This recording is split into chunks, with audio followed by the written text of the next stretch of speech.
Alors bonjour à toutes et à tous, bienvenue à l'Église Bonne Nouvelle via notre site internet ou notre chaîne YouTube et en espérant que vous allez bien. Donc j'aimerais vous souhaiter une très bonne année 2021. Aussi, je vous annonce tout de suite que si tout se déroule comme prévu, nous allons continuer nos réunions en présentiel à partir du dimanche 10 janvier à 10 heures, donc la semaine prochaine. On s'ennuie de vous, de chacun de vous, et à celles et à ceux qui nous visitez pour la première fois, ben, je vous souhaite la bienvenue. Donc un gros merci de bien vouloir prendre votre précieux temps pour visionner cette vidéo qui, je le souhaite, sera pour vous une source d'encouragement pour ce début d'année. Alors soyez rencontrés par Jésus dans chacun de vos cœurs. Le thème de ce matin et pour le début de cette année est tous les jours de ma vie avec Jésus. Donc un message, un partage basé sur le psaume 23, et ce matin je ne ferai pas l'exégèse complet de ce psaume, des 6 versets qui composent ce psaume. Le message de ce matin est un message d'encouragement pour la nouvelle année qui s'en vient, et un message de remerciement pour l'année qui vient de se terminer, même si l'année 2020 a été compliquée et difficile. Donc j'aimerais sans plus tarder vous lire le psaume 23, un psaume qui est archi connu, un des psaumes les plus connus au travers les 150 psaumes qui composent le livre des psaumes. Donc le psaume 23, le verset 1 nous dit « L'Éternel est mon berger, je ne manquerai de rien. Il me fait reposer dans de verts pâturages. Il me dirige près des eaux paisibles. Il restaure mon âme. Il me conduit dans les sentiers de la justice à cause de son nom. Quand je marche dans la vallée de l'ombre de la mort, je ne crains aucun mal, car tu es avec moi. Ta houlette et ton bâton me rassurent. Tu dresses devant moi une table en face de mes adversaires. Tu oins d'huile ma tête, et ma coupe déborde. Le verset 6, oui, le bonheur et la grâce m'accompagneront tous les jours de ma vie, et j'habiterai dans la maison de l'Éternel jusqu'à la fin de mes jours. Et juste vous dire qu'en passant, le psaume 23, il est vraiment à lire et à méditer avec le psaume 22 et le psaume 24. Et aussi avec une portion dans l'évangile de Jean au chapitre 10 du verset 1 à 16 où il est parlé de Jésus le bon berger. Donc le psaume 23, quand nous le lisons, nous voyons dans ce psaume, nous voyons Jésus, ce qu'il est et ce qu'il peut faire pour chacun de nous. Donc Jésus a dit dans Jean chapitre 10, le verset 9, il a dit « Je suis la porte.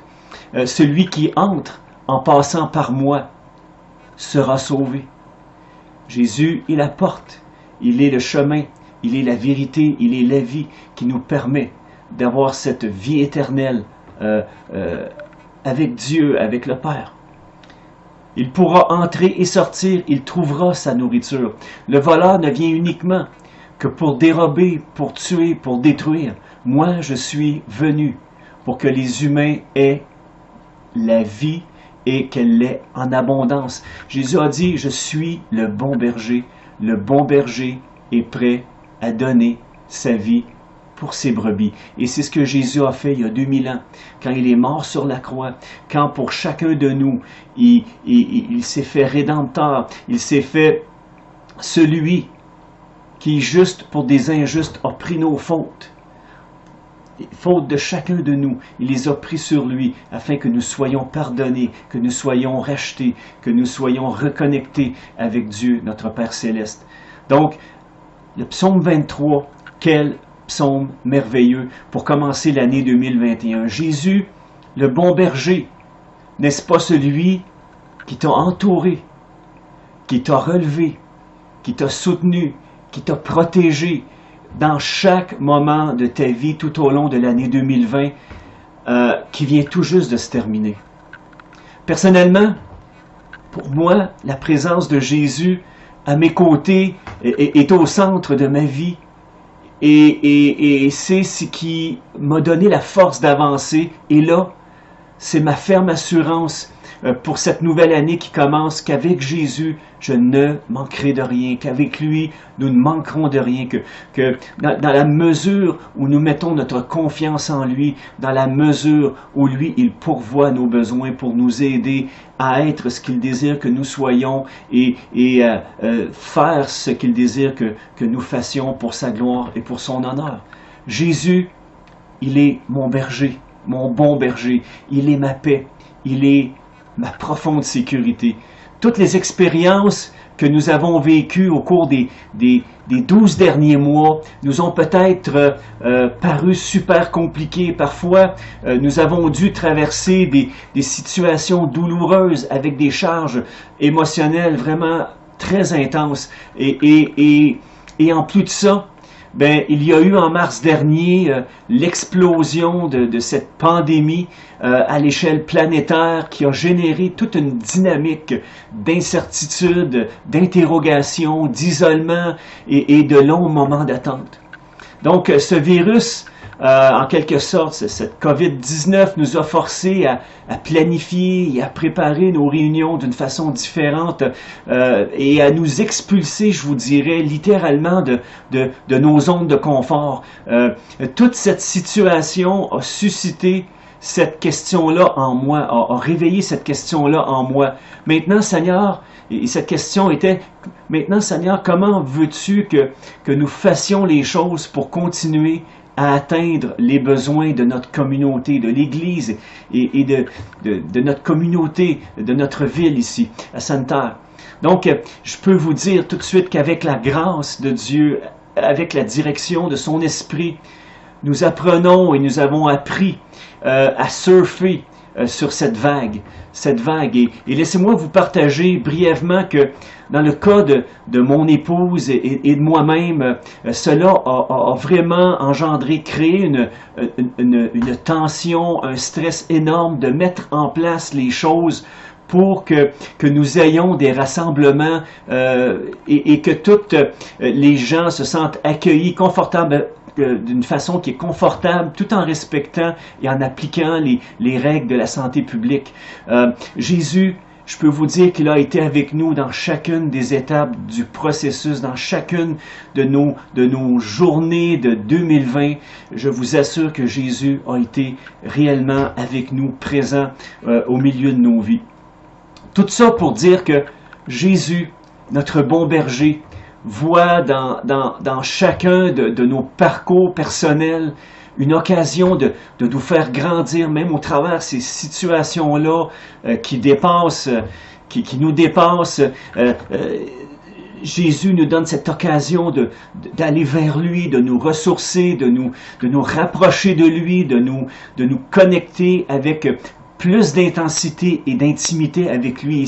Et c'est le but. Et le but de tout cela, c'est de se reconnecter avec un cœur à cœur avec lui de plus en plus intense. Personnellement, j'apprends vraiment en ce moment à dépendre de lui, à devenir un passionné de Jésus, à être un bénéficiaire de sa grâce et de son amour à travers ma vie, de voir Jésus simplement toucher les personnes qu'il met sur mon parcours.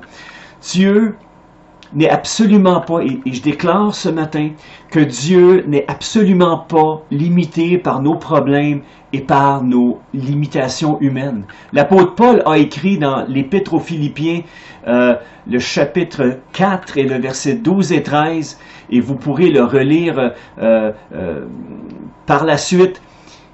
Paul dit: je sais vivre dans la pauvreté aussi bien que dans l'abondance. J'ai appris à être satisfait partout et en toutes circonstances, que j'ai de quoi me nourrir ou que j'ai faim, que je sois dans l'abondance ou que je sois dans le besoin. Je puis faire face à toutes les difficultés grâce au Christ, grâce à Jésus, notre bon berger. C'est moi qui rajoute ça. Grâce à Jésus qui m'en donne la force.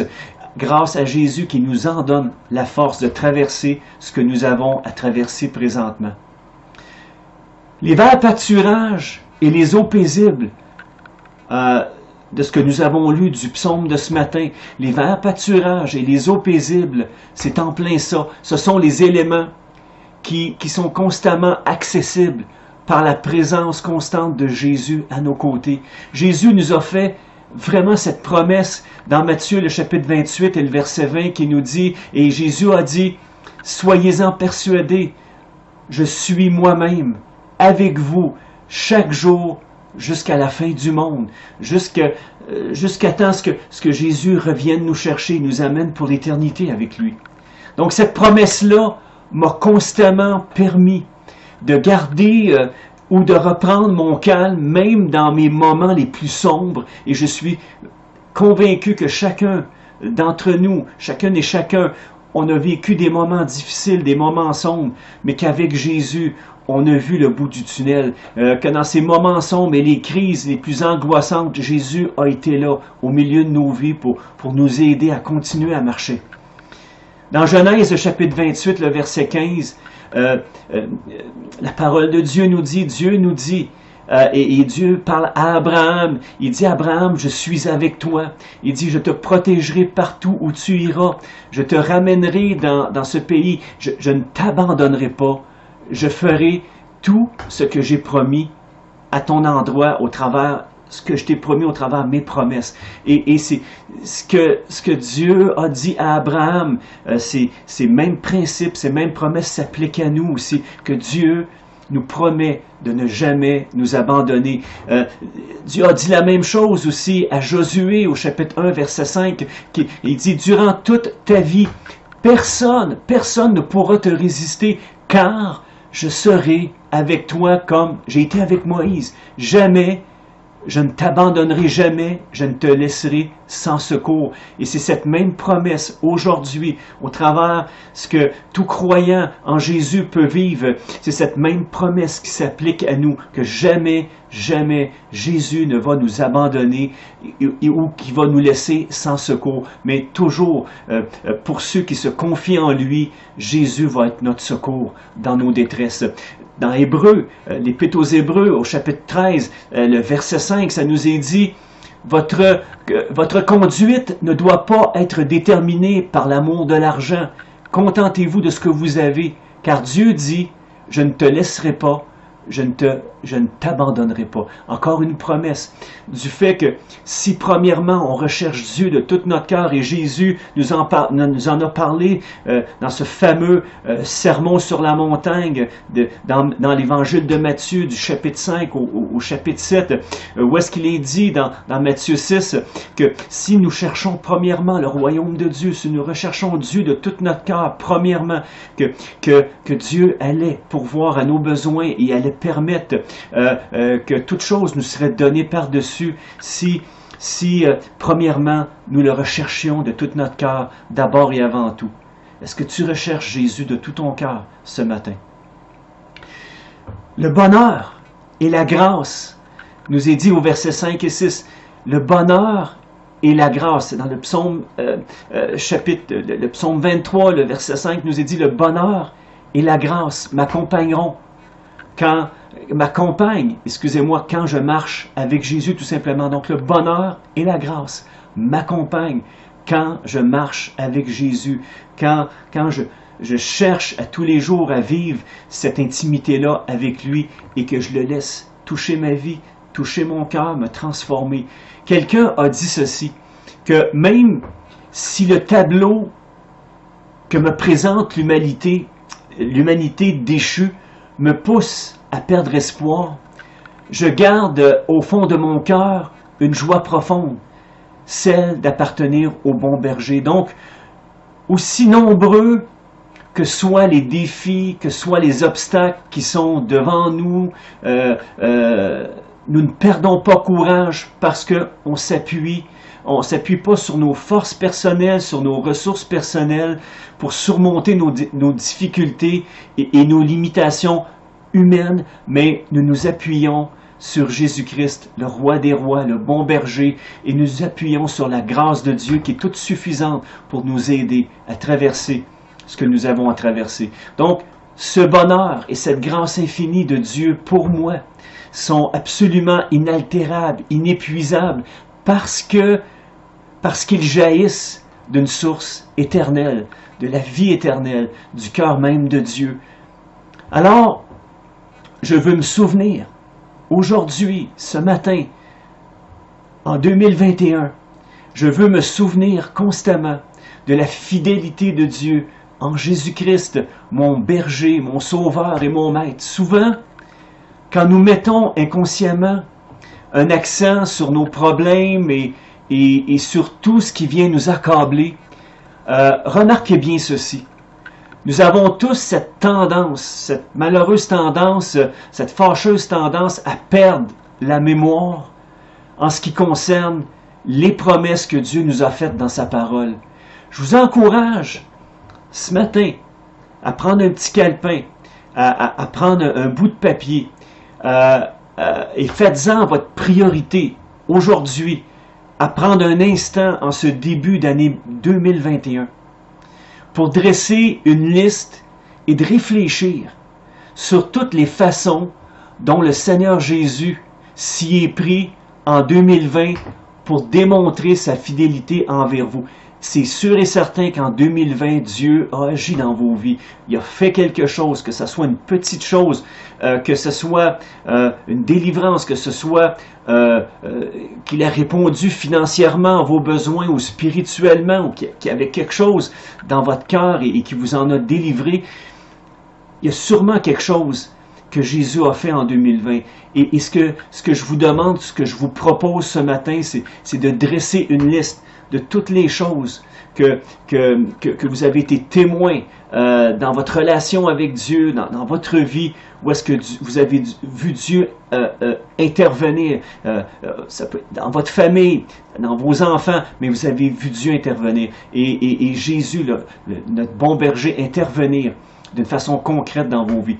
Marquez-le sur un bout de papier, marquez-le. Et vous savez, mon épouse et moi, juste avant le Nouvel An, jeudi, juste avant minuit, on a pris le temps de dresser une liste. Nous avons fait chacun sur notre côté une liste des bontés de Dieu durant des bontés, des grâces que Dieu nous a accordées en 2020. Et vous savez, nous avons sorti beaucoup de choses. Et puis, vous savez, ce que ça a fait, ce que cet exercice-là a produit dans nos cœurs, c'est que ça comme, les bontés de Dieu ont comme éclipsé tous les moments négatifs que nous avons eus, tous nos moments de tension, tous nos moments où est-ce que nous avons été stressés, où est-ce qu'on a été marqués par certaines choses. Bien, le fait de se rappeler de chaque grâce que Dieu, de chaque bonté que Dieu a eue à notre endroit, c'est comme venu éclipser, tasser nos moments négatifs. Et écoutez, je vous encourage, sans plus tarder, tout de suite après le partage de ce matin, à prendre un papier et à énumérer ce que Jésus a fait en 2020 et commencer à le remercier pour 2021. Puis vous savez, juste vous dire que la réunion de la semaine prochaine va être une réunion d'action de grâce et ceux qui auront fait l'exercice de marquer ce que Dieu a fait dans leur vie durant 2020, mais je vais permettre, ça va être une réunion interactive, où est-ce qu'on va se réjouir de ce que Dieu a fait dans nos vies, des grâces qu'il nous a accordées pour 2020, et on va se réjouir pour 2021, où est-ce que Dieu, lui qui ne change pas, Jésus qui ne change pas, va continuer à faire en sorte que chaque jour, il va renouveler sa grâce et ses bontés pour chacun de nous. Donc, ce matin, est-ce que tu as l'impression que présentement, ta vie est comme une succession de complaintes et de lamentations? Vous savez, le prophète Jérémie a écrit ceci dans le livre des lamentations, justement, son livre qu'il a écrit dans Lamentation, le livre des lamentations qui a été rédigé par Jérémie et le chapitre 3. Et juste vous dire, avant de lire ce passage des Écritures de Lamentation, du livre de Lamentation, au chapitre 3, du verset 21 à 25, que quand Jérémie a exprimé son cœur au travers les versets que nous allons lire, Jérémie vivait vraiment un moment terrible. Il était en train d'être témoin de la débâcle de la ville de Jérusalem. La ville de Jérusalem avait été pendant un certain temps assiégée par les Babyloniens, et là la ville a été prise et les Juifs de Jérusalem ont été emmenés en captivité, et Jérémie a complètement le cœur brisé de voir ses compatriotes, de voir la ville être prise et être emmenée en captivité. Et là, il a écrit ces paroles. Au milieu du livre des Lamentations, au milieu de ce livre-là, Jérémie, au travers de ses paroles, exprime ceci. Et le verset 21 de Lamentation 3, ça nous est dit, « Mais voici la pensée qui me vient à l'esprit. Voici pourquoi j'espère. La bonté du Seigneur n'est pas épuisée. Il n'a pas fini de montrer son amour. Chaque matin, sa bonté et son amour sont tout neufs. Elles se renouvellent. Oui, ta fidélité est immense. Je me dis, le Seigneur est mon trésor. C'est pourquoi je m'appuie sur lui. Le Seigneur est bon pour celui qui met sa confiance en lui, pour celui qui le recherche. Et sur quoi s'appuyait l'espérance et la foi, et ces paroles-là de Jérémie, elles s'appuyaient sur des promesses que Dieu avait faites à Jérémie. Et cette promesse de Jérémie 29 et le verset 11 à 13 qui nous dit « Car je connais les projets que j'ai formés sur vous, dit l'Éternel, projets de paix et non de malheur, afin de vous donner un avenir et de l'espérance. Vous m'invoquerez et vous partirez, vous me prierez et je vous exaucerai. Vous me chercherez et vous me trouverez, si vous me cherchez de tout votre cœur. » Wow!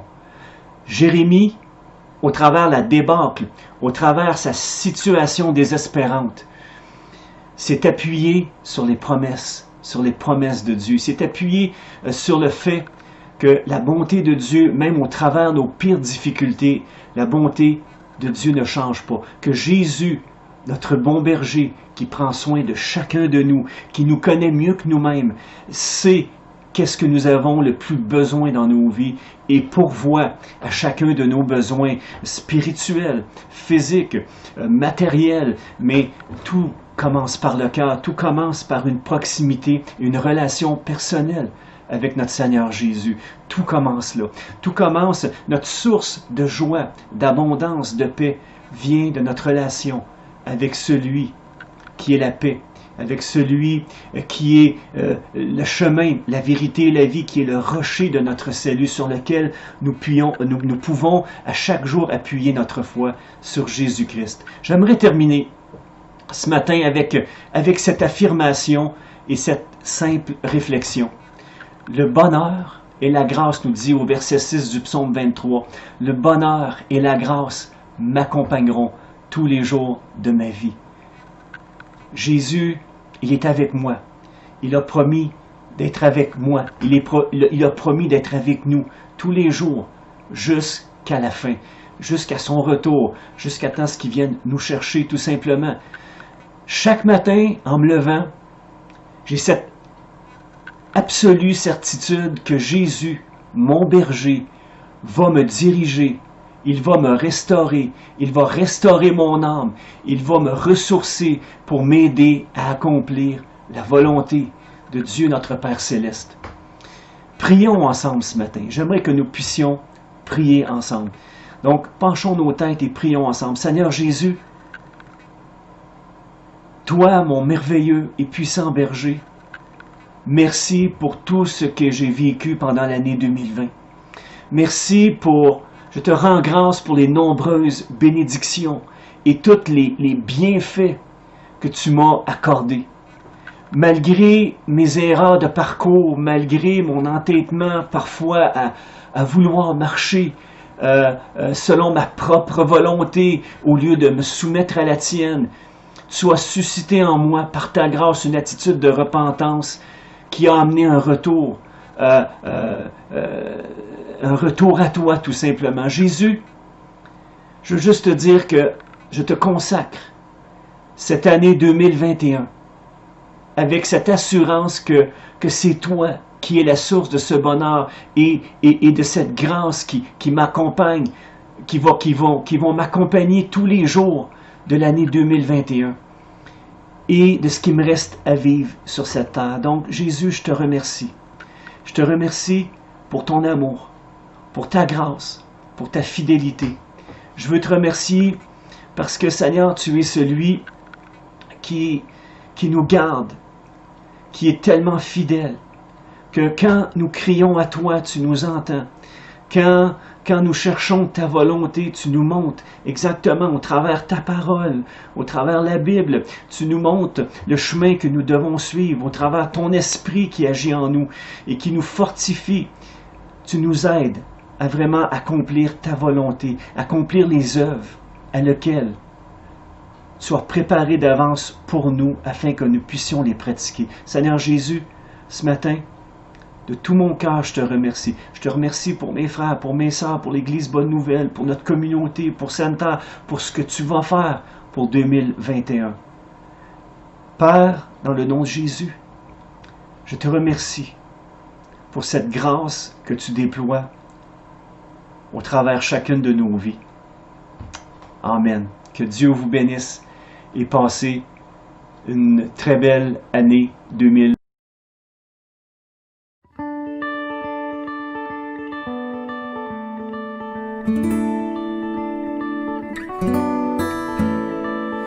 Quand le vol de la tempête vient à assombrir ton ciel bleu, au lieu de baisser la tête, compte les bienfaits de Dieu.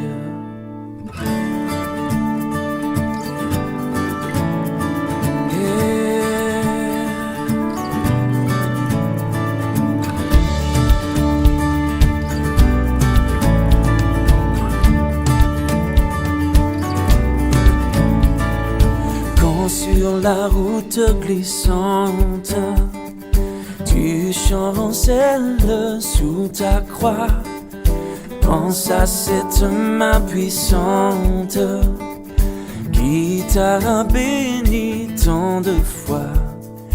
Compte les bienfaits de Dieu, mets-les tous devant tes yeux, et tu verras en adorant combien le nom en est grand.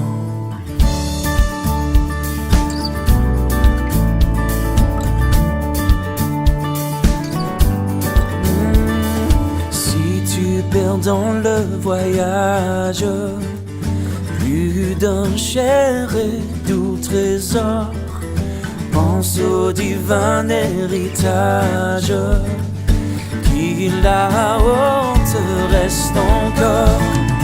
Compte les bienfaits de Dieu, mets-les tous devant tes yeux, et tu verras en adorant combien le nom en est grand.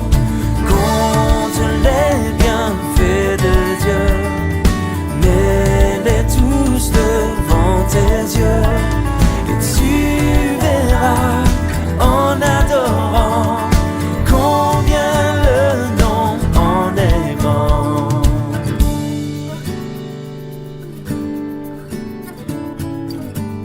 Yeah.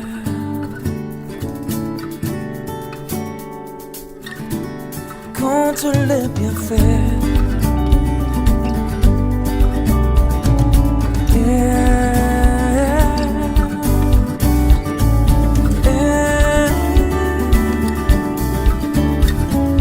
Compte les bienfaits de Dieu, mais serez tous devant tes yeux. Et tu verras en adorant combien le nom